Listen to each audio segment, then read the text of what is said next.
the name I'd set up my account with, are you ready for this? Yeah. Big Booty Beauty. A lot of bees. A lot of bees. A lot of bees. Big Booty Beauty. So I worked with amateurs for a period of time. So after about 3 or 4 months, I went to my mentor and I was just like, this is too hard. He's like, let me introduce you to some professionals. I'm going to have a pool party and it's going to be a house full of pool stars. Okay, cool. And I was excited because I'm like, I'm going to network and I'm going to meet some people. I shot with somebody. It was my first time a professional. And again, he asked me my stage name and I still didn't have one. And so I gave him the Big Booty Beauty and he's like, yeah, you really got to work on your name. Damn it. So then I go back to my mentor and he's there with another producer. And I'm like, guys, I just need help. You guys have been in this industry. You know what you're doing. Help me. Yeah. And so my mentor, Kyle Balls, right? He goes, Kyle Balls. I know, I love it.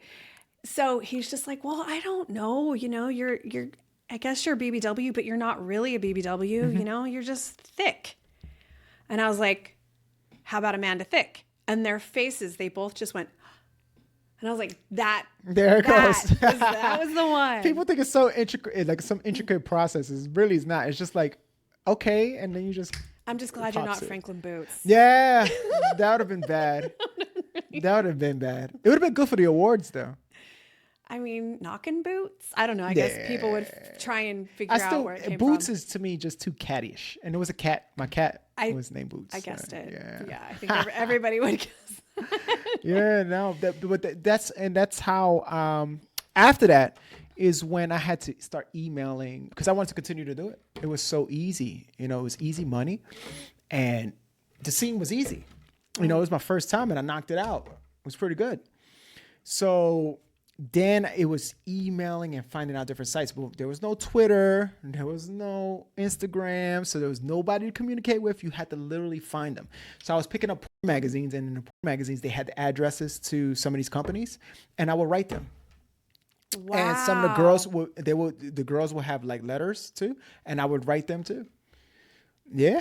Wow. And then before you know it, I'm trying to remember. The first company I worked with was a clipforyoutolick.com.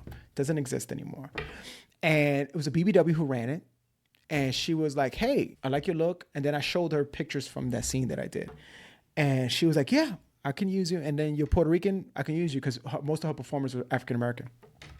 So she said, your lad is good. It's a good mix up, so I can use you. Problem with her was she was in the other side of New York City. Like New York City is pretty tight within the boroughs. But when you start talking about Long Island and Staten Island, you got a problem because it's not as close as you think.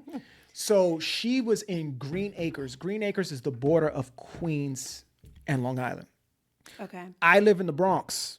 So anybody who's listening to this podcast right now from New York is like, oh man, that's far. Yeah. And mind you, everybody, I didn't have a car. So I was taking the train and the bus. So just think about how long that is. So I would go, I shot with her twice. And then there was one time I shot with her and it was just way too many unnecessary bodies on set.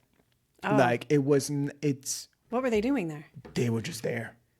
Yeah, they were just there. So that's when I started to kind of shy away. She had a competitor. The competitor was Busty Baby Dolls. And I was looking at her site, the girl who ran Busty Baby Dolls, and she had a bunch of scenes and it was consistent. It looked like it was consistent. Like she was just posting regularly. And then now and that she was up for awards. Like she was winning awards for her site. Like her BBW site won awards. Like it was a good BBW site. It was strictly BBWs, but it was amateur BBWs. And she was having some pro girls that would come in, but a lot of the pro girls got their start with Busty Baby Dolls. Seriously. Yes, okay. A lot.